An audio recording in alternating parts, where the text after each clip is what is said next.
ಶ್ರೀಕೃಷ್ಣಾಯ ನಮಃ. ವಸುದೇವಸುತಂ ದೇವಂ ಕಂಸಚಾಣೂರಮರ್ದನಂ ದೇವಕೀ ಪರಮಾನಂದಂ ಕೃಷ್ಣಂ ವಂದೇ ಜಗದ್ಗುರುಂ. ಬ್ರಹ್ಮಸ್ಥಾನ ಸರೋಜ ಮಧ್ಯವಿಲಸಚ್ಛೀತಾಂಶು ಪೀಠಸ್ಥಿತಂ ಸ್ಫೂರ್ಜತ್ಸೂರ್ಯರುಚಿಂ ವರಾಭಯಕರಂ ಕರ್ಪೂರಕುಂದೋಜ್ವಲಂ ಶ್ವೇತಸ್ರಗ್ವಸನಾನುಲೇಪನಯುತಂ ವಿದ್ಯುದ್ರುಚಾ ಕಾಂತಯಾ ಸಂಶ್ಲಿಷ್ಟಾರ್ಧತನುಂ ಪ್ರಸನ್ನವದನಂ ವಂದೇ ಗುರುಂ ಸಾದರಂ. ಶ್ರೀಗುರುಭ್ಯೋ ನಮಃ. ಲಂಬೋದರಂ ಪರಮಸುಂದರಮೇಕದಂತಂ ರಕ್ತಾಂಬರಂ ತ್ರಿನಯನಂ ಪರಮಂ ಪವಿತ್ರಂ ಉದ್ಯದ್ದಿವಾಕರಕರೋಜ್ವಲಕಾಯಕಾಂತಂ ವಿಘ್ನೇಶ್ವರಂ ಸಕಲವಿಘ್ನಹರಂ ನಮಾಮಿ. ತ್ವಾಂ ದೇವ ವಿಘ್ನಧಲನೇತಿ ಚ ಸುಂದರೇತಿ ಭಕ್ತಿಪ್ರಿಯೇತಿ ಸುಖದೇತಿ ಫಲಪ್ರದೇತಿ ವಿದ್ಯಾಪ್ರದೇತ್ಯಗಹರೇತಿ ಚ ಯೇ ಸ್ತುವಂತಿ ತೇಭ್ಯೋ ಗಣೇಶವರದೋ ಭವನಿತ್ಯಮೇವ. ಶ್ರೀಮಹಾಗಣಪತಯೇ ನಮಃ. ಯಾ ಕುಂದೇಂದು ತುಷಾರಹಾರಧವಳ ಯಾ ಶುಭ್ರವಸ್ತ್ರಾವೃತ ಯಾ ವೀಣಾ ವರದಂಡಮಂಡಿತಕರ ಯಾ ಶ್ವೇತಪದ್ಮಾಸನ ಯಾ ಬ್ರಹ್ಮಾಚ್ಯುತಶಂಕರಪ್ರಭೃತಿಭಿಃ ದೇವೈಃ ಸದಾ ವಂದಿತಾ ಸಾ ಮಾಂ ಪಾತು ಸರಸ್ವತೀ ಭಗವತಿ ನಿಶ್ಶೇಷಜಾಡ್ಯಾಪಃ. ಶ್ರೀ ಸರಸ್ವತ್ಯೇ ನಮಃ. ವೇದಾರ್ಥತತ್ವವಿಶದೀಕರಣೇನ ಪುಂಸಾಂ ಉಚ್ಚೈರ್ಗತಿಂ ಜಗತಿ ಯೋ ದಯಯಾ ವಿಧಾತುಂ ರಮ್ಯಾಂ ಪುರಾಣಪದವೀಂ ಪ್ರಣಿನಾಯ ತಸ್ಮೈ ಲೋಕೇಶವೈಭವಪುಷೇ ಋಷಯೇ ನಮಸ್ತಾತ್.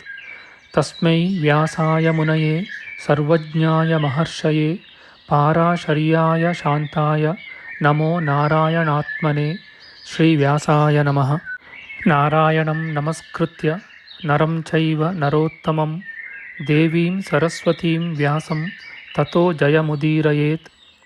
ಕನಕರುಚಿದುಕೂಲಃ ಕುಂಡಲೋಲ್ಲಾಸಿಗಲ್ಲಃ ಶಮಿತಭುವನಭಾರಃ ಕೋಪಿ ಲೀಲಾವತಾರಃ ತ್ರಿಭುವನಸುಖಕಾರಿ ಶೇಷಶಾಯೀ ಮುಕುಂದೋ ಪರಿಕಲಿತರಮಾಂಗೋ ಮಂಗಲಂ ನಸ್ತನೋತು. ನಮಾಮಿ ಗೋವಿಂದಪದಾರವಿಂದಂ ಸದೇಂದಿರಾನಂದನಮುತ್ತಮಾಡ್ಯಂ ಜಗಜ್ಜನಾನಾಂ ಹೃದಿ ಸನ್ನಿವಿಷ್ಟಂ ಮಹಾಜನೈಕಾಯನಮುತ್ತಮೋತ್ತಮಂ. ನಮಸ್ತೆ ಚಕ್ರಹಸ್ತಾಯ ಶಾಂಗಹಸ್ತಾಯ ತೇ ನಮಃ. ನಂದಹಸ್ತಾಯ ತೇ ವಿಷ್ಣೋ ಶಂಖಹಸ್ತಾಯ ತೇ ನಮಃ. ಓಂ ನಮೋ ವಾಸುದೇವಾಯ ನಮಃ ಸಂಕರ್ಷಣಾಯ ಚ ಪ್ರದ್ಯುಮ್ನಾಯ ನಮಸ್ತುಭ್ಯಂ ಅನಿರುದ್ಧಾಯ ತೇ ನಮಃ. ದಂಷ್ಟ್ರಾಗ್ರೇಣೋ ಧೃತಾ ಗೌರು ದಧಿಪರಿವೃತಾ ಪರ್ವತೈರ್ನಿಮ್ನಗಾಭಿಃ ಸಾಕಂ ಮೃತ್ಪಿಂಡವದ್ಬೃಹದುರ್ವಪುಷಾನಂತರೂಪೇಣ ಯೇನ ಸೋಯಂ ಕಂಸಾಸುರಾರಿರ್ಮುರನರಕದಶಾಸ್ಯಾಂತಕೃತ್ಸರ್ವಸಂಸ್ಥಃ ಕೃಷ್ಣೋ ವಿಷ್ಣುಃಸುರೇಶೋ ನುದತು ಮಮ ರಿಪೂನ್ ಆದಿದೇವೋ ವರಾಹಃ. ನಮಸ್ತಸ್ಮೈ ವರಾಹಾಯ ಲೀಲಯೋದ್ಧರತೆ ಮಹೀಂ ಖುರಮಧ್ಯಗತೋ ಯಸ್ಯ ಮೇರುಖಣಖಣಾಯತೆ. ಶ್ರೀ ವರಾಹಮೂರ್ತಯೇ ನಮಃ. ಪ್ರಿಯ ಬಾಂಧವರೇ, ನಮ್ಮ ಈ ಶ್ರೀ ಲಾಲೀಕೃಷ್ಣ ಚಾನಲ್ಗೆ ಸ್ವಾಗತ. ಇಂದಿನ ವಿಡಿಯೋದಲ್ಲಿ ನಾವು ಶ್ರೀ ವರಾಹ ಮಹಾಪುರಾಣದ 160ನೆಯ ಅಧ್ಯಾಯದ ಪೂರ್ವಭಾಗದ ವಿಚಾರ ಮಾಡೋಣ. ಈ ಅಧ್ಯಾಯದಲ್ಲಿ ಮಥುರೆಯ ತೀರ್ಥಕ್ಷೇತ್ರ ಪ್ರಾಶಸ್ತ್ಯ, ಯಾತ್ರಾಕ್ರಮ ಮತ್ತು ಫಲಗಳ ವಿಚಾರ ಮಾಡೋಣ. ಶ್ರೀಕೃಷ್ಣಾಯ ನಮಃ. ಶ್ರೀ ವರಾಹಮೂರ್ತಿಯು ಹೇಳುತ್ತಾನೆ, ಕಾರ್ತೀಕ ಮಾಸದ ಕೃಷ್ಣ ಪಕ್ಷದ ಅಷ್ಟಮಿಯ ದಿನ ಯಾತ್ರಿಕನು ಮಥುರೆಗೆ ಹೋಗಿ ವಿಶ್ರಾಂತಿ ತೀರ್ಥದಲ್ಲಿ ಸ್ನಾನ ಮಾಡಿ ಪಿತೃದೇವತೆಗಳ ಪೂಜೆಯಲ್ಲಿ ನಿರತನಾಗಿ ವಿಶ್ರಾಂತಿ ತೀರ್ಥದ ಸಮೀಪದಲ್ಲಿ ನೆಲೆಸಿರುವ ದೀರ್ಘ ವಿಷ್ಣುವನ್ನು ಕೇಶವನನ್ನು ಸಂದರ್ಶಿಸುವುದರಿಂದ ಮಥುರಾ ಪ್ರದಕ್ಷಿಣದ ಫಲವನ್ನು ಚೆನ್ನಾಗಿ ಪಡೆಯುವನು.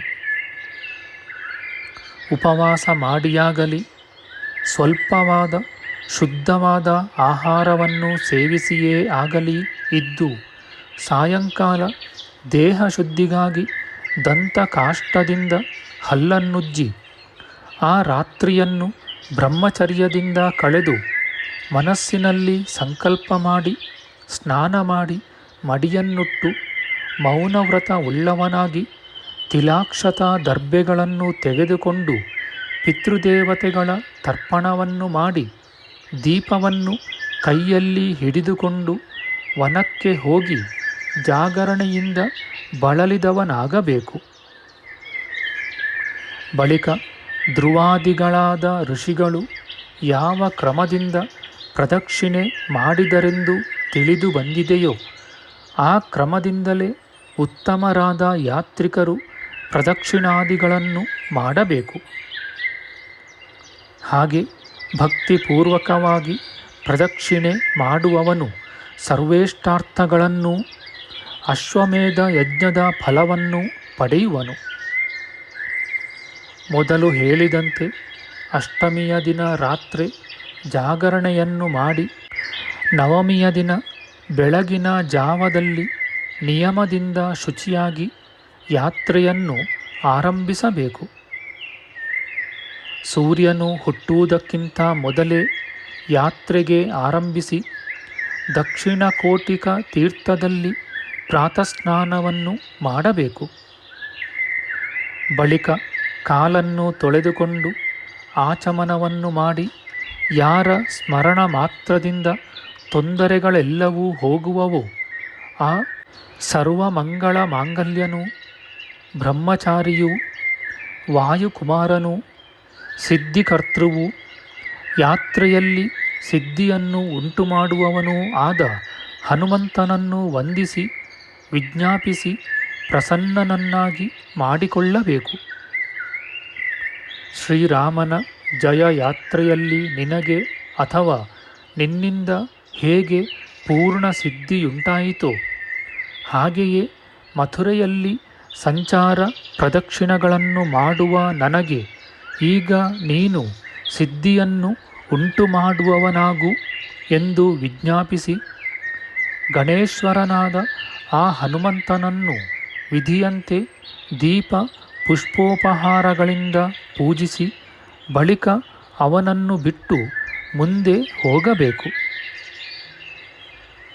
ಬಳಿಕ ಭಯನಾಶಕನೂ ಪದ್ಮನಾಭನೂ ಸಿದ್ಧಿಕರ್ತೃವೂ ಆದ ದೀರ್ಘವಿಷ್ಣುವನ್ನು ಸಂದರ್ಶಿಸಿ ಅವನಲ್ಲಿ ವಿಜ್ಞಾಪಿಸಿ ಬಳಿಕ ದೇವಿಯರ ಸಂದರ್ಶನವನ್ನು ಮಾಡಬೇಕು.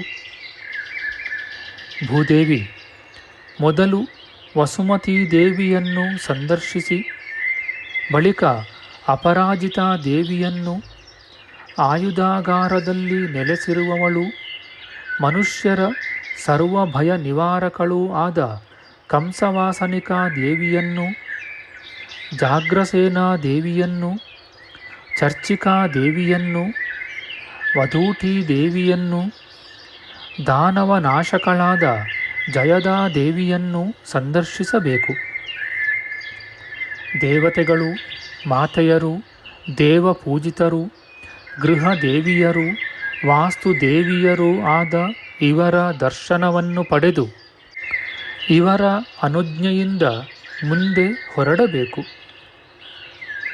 ದೇವಿ ಮೌನ ವ್ರತವನ್ನು ಅವಲಂಬಿಸಿ ದಕ್ಷಿಣ ಕೋಟಿಕಕ್ಕೆ ಹೋಗಿ ಅಲ್ಲಿ ಸ್ನಾನವನ್ನು ಮಾಡಿ ಪಿತೃಗಳಿಗೆ ತರ್ಪಣವನ್ನು ಮಾಡಿ ದೇವನನ್ನು ಸಂದರ್ಶಿಸಿ ಪ್ರಣಾಮ ಮಾಡಿ ಬಳಿಕ ಕೃಷ್ಣನು ಪೂಜಿಸಿದ ಇಕ್ಷುವಾಸಾದೇವಿಯ ಸನ್ನಿಧಿಗೆ ಹೋಗಬೇಕು. ಕೃಷ್ಣನು ಗೋಪ ಬಾಲರೊಡನೆ ಯಾವ ಯಾವೆಡೆಯಲ್ಲಿ ಯಾವ ಯಾವ ನೀರಲ್ಲಿ ಆಡಿದನೋ ಅವೆಲ್ಲವೂ ತೀರ್ಥಗಳೆಂದು ಮಹರ್ಷಿಗಳು ಸ್ಥಾಪಿಸಿದರು. ಅವು ಸರ್ವ ಪಾಪಹರಗಳಾಗಿ ಪ್ರಸಿದ್ಧಿಯನ್ನು ಪಡೆದವು. ಆಮೇಲೆ ಸರ್ವ ಪಾಪನಾಶಕವೂ ಶ್ರೇಷ್ಠವೂ ಆದ ವತ್ಸಪುತ್ರವೆಂಬ ಸ್ಥಳಕ್ಕೆ ಹೋಗಬೇಕು. ಅನಂತರ ಮಹಾಪಾಪ ವಿನಾಶಕವಾದ ಅರ್ಕಸ್ಥಳ, ವೀರಸ್ಥಳ, ಕುಶಸ್ಥಳ, ಪುಣ್ಯಸ್ಥಳ, ಮಹಾಸ್ಥಳಗಳಿಗೆ ಅನುಕ್ರಮವಾಗಿ ಹೋಗಬೇಕು. ಅಲ್ಲಿ ಸಮೀಪದಲ್ಲಿಯೇ ಇರುವ ಈ 5 ಸ್ಥಳಗಳು ಸರ್ವ ಪಾಪಗಳನ್ನು ನಾಶ ಮಾಡುವವು. ಅವುಗಳ ದರ್ಶನದಿಂದಲೇ ಮನುಷ್ಯನು ಬ್ರಹ್ಮನೊಡಗೂಡಿ ಆನಂದ ಪಡುವನು. ಅಲ್ಲಿರುವ ಸಿದ್ಧಮುಖನೆಂಬ ಹೆಸರಿನ ಶಿವನ ಸಂದರ್ಶನದಿಂದ ಪಂಚಸ್ಥಳಗಳ ಪುಣ್ಯವನ್ನು ಪೂರ್ತಿಯಾಗಿ ಪಡೆಯಬಹುದು.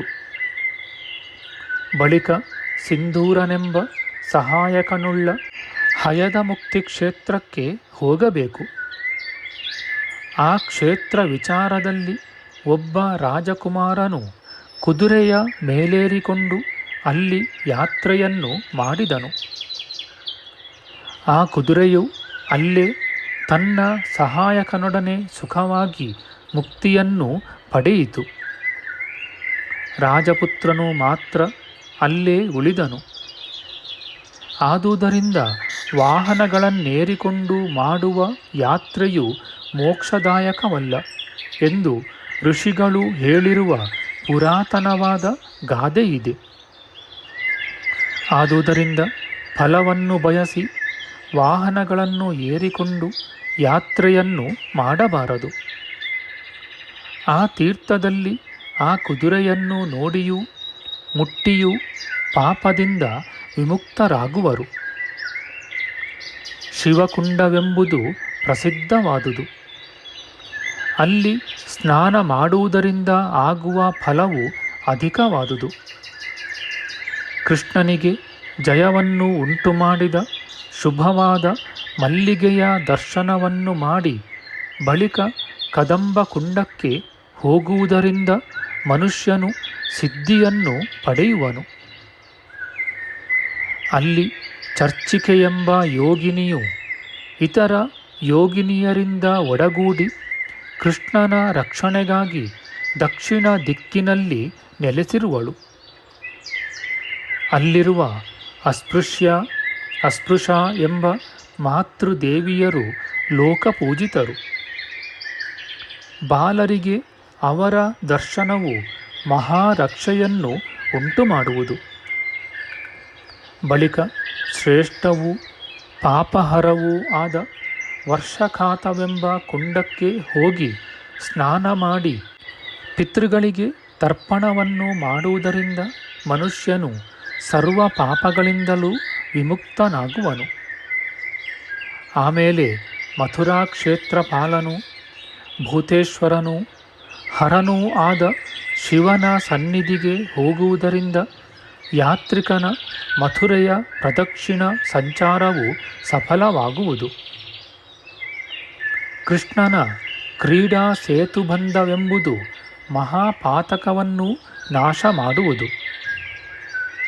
ಗದಾಧರನಾದ ಕೃಷ್ಣದೇವನು ಬಾಲರ ಆಟಕ್ಕಾಗಿ ಆ ಸೇತುವೆಯನ್ನು ದಾಟಿ ಗೋಪರೊಡನೆ ಅಲ್ಲಿ ಪ್ರತಿದಿನವೂ ಸ್ವಲ್ಪ ಕಾಲ ಆಡುವನು. ಆಟಕ್ಕಾಗಿಯೇ ನಿತ್ಯವೂ ಅಲ್ಲಿಗೆ ಹೋಗುವನು. ಅಲ್ಲಿಯೇ ಕೃಷ್ಣನು ಜಲಕ್ರೀಡೆಯಾಡಿದ ಬಲಿಹ್ರದವೆಂಬ ಶುಭ ತೀರ್ಥವಿದೆ. ಅದರ ಸಂದರ್ಶನದಿಂದಲೇ ಮನುಷ್ಯರು ಎಲ್ಲ ಪಾಪಗಳನ್ನು ಕಳೆದುಕೊಳ್ಳುವರು. ಆಮೇಲೆ ಕೃಷ್ಣನು ಕೋಳಿಗಳೊಡನೆ ಆಡಿದ ಸ್ಥಳ. ಆ ಸ್ಥಳದ ದರ್ಶನ ಮಾತ್ರದಿಂದ ಚಂಡನು ಉತ್ತಮ ಗತಿಯನ್ನು ಪಡೆಯುವನು. ಅಲ್ಲೇ ದುಃಖರಹಿತವಾದ ಕಾರ್ಯಗಳನ್ನು ಮಾಡುವ ಕೃಷ್ಣನು ಅತ್ಯುತ್ತಮವಾದ ಸುಗಂಧ ದ್ರವ್ಯಗಳಿಂದ ಅಲಂಕರಿಸಿದ ಸ್ತಂಭೋಚ್ಛಯವೆಂಬ ಸುಶಿಖರವಿದೆ. ಅದನ್ನು ಪ್ರದಕ್ಷಿಣ ಮಾಡಿ ಪ್ರಯತ್ನಪೂರ್ವಕವಾಗಿ ಪೂಜಿಸುವವನು ಪಾಪಗಳನ್ನೆಲ್ಲ ಕಳೆದುಕೊಂಡು ವಿಷ್ಣು ಲೋಕವನ್ನು ಸೇರುವನು. ಬಳಿಕ ವಸುದೇವನು ದೇವಕಿಯ ಗರ್ಭ ಸಂರಕ್ಷಣಾರ್ಥವಾಗಿ ರಹಸ್ಯವಾಗಿ ಮಲಗಿದ ಸ್ಥಳವೂ ಮಹಾಪಾತಕ ನಾಶಕವೂ ಆದ ನಾರಾಯಣ ಸ್ಥಾನವನ್ನು ಮುಕ್ತಿಗಾಗಿ ಪ್ರವೇಶಿಸಬೇಕು. ಪ್ರವೇಶಿಸಿ ನಾರಾಯಣನೇ ಮೊದಲಾದ ದೇವರನ್ನು ಪ್ರದಕ್ಷಿಣ ಮಾಡಿ ವಂದಿಸಬೇಕು.